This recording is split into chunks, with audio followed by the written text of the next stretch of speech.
मंत्री जी, आप यहीं प्रतीक्षा करिए। गुफा के अंदर मैं अकेला ही जाऊंगा।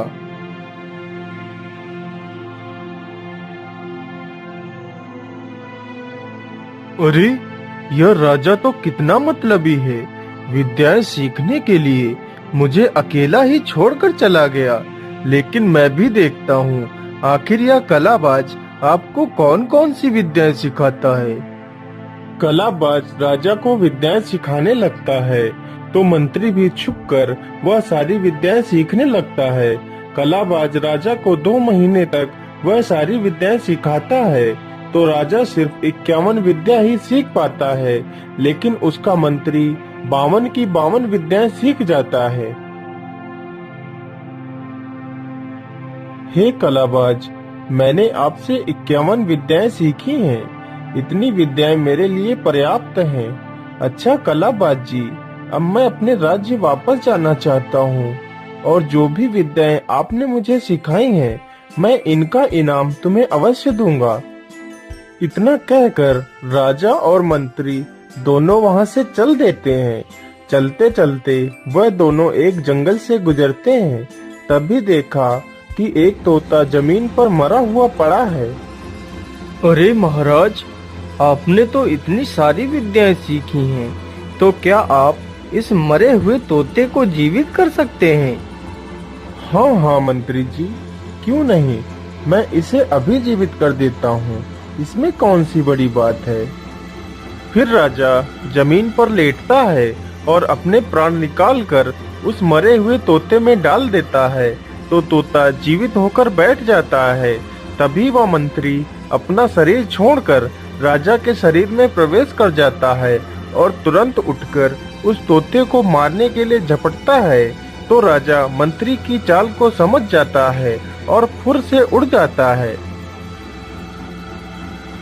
जब वह मंत्री राजा के भेष में वापस घर आता है तो वह किसी भी फैसले को सही ढंग से सुलझा नहीं पाता है।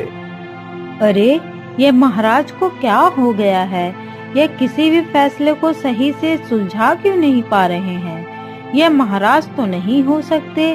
कहीं हमारे महाराज के साथ कुछ गलत तो नहीं हो गया?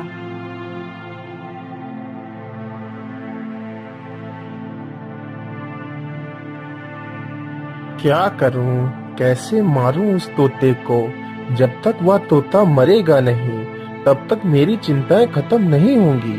क्या करूं, क्या करूं? हाँ, ये सही रहेगा।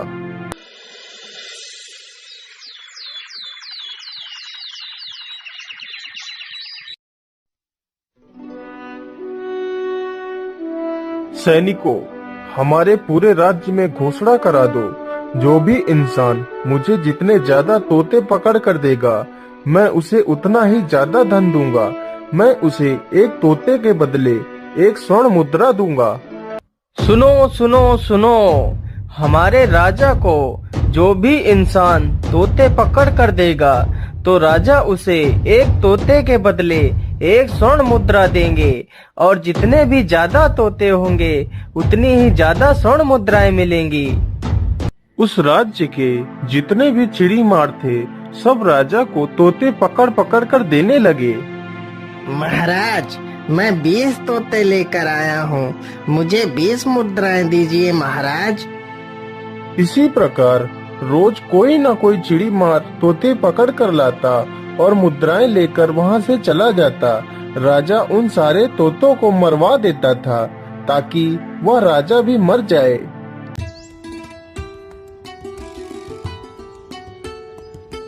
हाय हाय, हमारे राज्य के तो सारे चिड़ीमार धनवान हुए जा रहे हैं और मेरा पति तो अभी ससुराल में ही पड़ा है। पता नहीं वहाँ क्या खिचड़ी पका रहा है।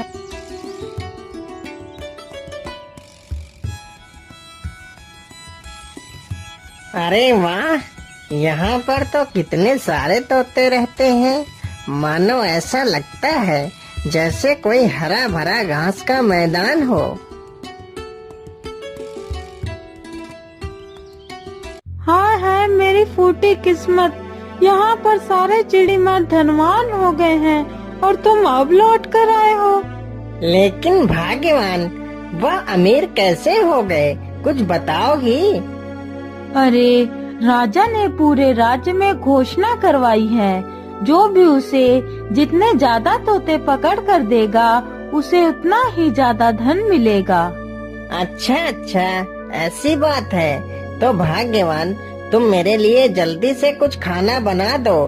मैं अभी जाता हूँ और तोते पकड़ कर लाता हूँ। उसकी पत्नी जल्दी से खाना बना देती है तो वह चिड़ीमार अपना जाल और रोटी लेकर वहाँ से निकल पड़ता है।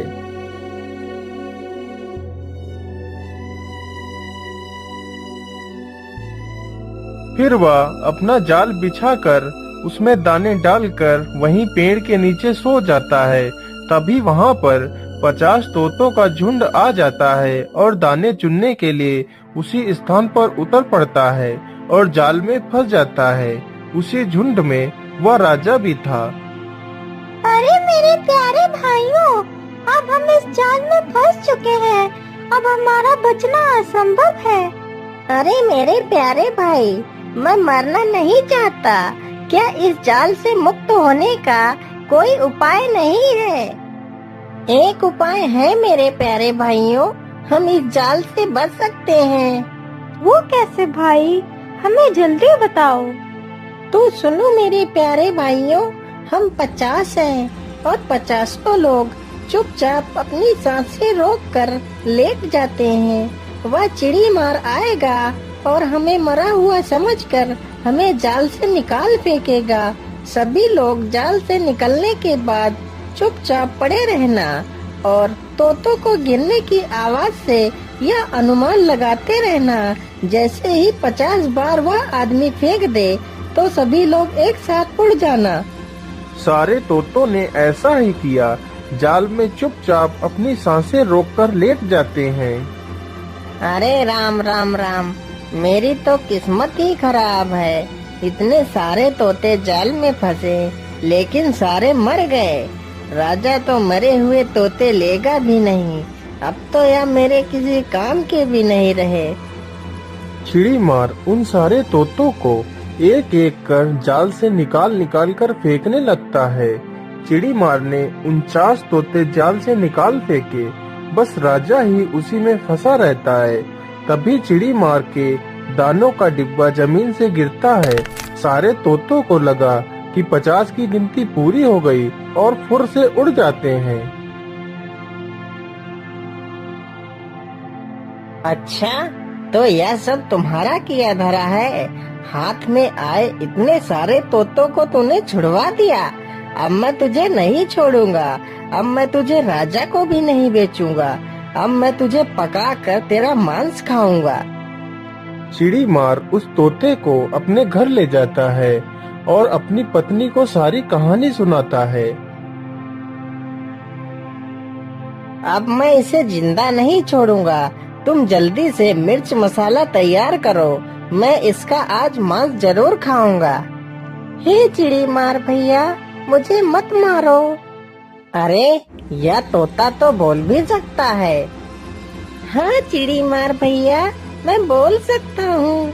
यदि तुम मुझे उस दुष्ट राजा को न देकर मुझे कैसे भी करके उसकी रानी के पास भेज दो तो मैं तुम्हें इतना धन दिलाऊंगा जो तुम कभी सपने में भी नहीं सोच सकते हो। अच्छा, तो तुम मुझे बहुत सारा धन दिला सकता है? हाँ हाँ चिड़ीमार भैया, मैं आपको बहुत सारा धन दिला सकता हूँ। तो ठीक है रामकली, तुम इसे अपनी साड़ी में छिपाकर रानी के पास ले जाओ। फिर वह चिड़ीमारन उस तोते को रानी के पास ले जाती है तो तोता अपनी रानी को सारी कहानी सुनाता है। इस चिड़ीमारिन ने ही मुझे यहाँ तक पहुँचाया है। यह जितना भी धन मांगती है इसे दे दो। फिर रानी उस चिड़ीमारन को खजाने से भरी पोटली देकर उसे वहाँ से विदा कर देती है।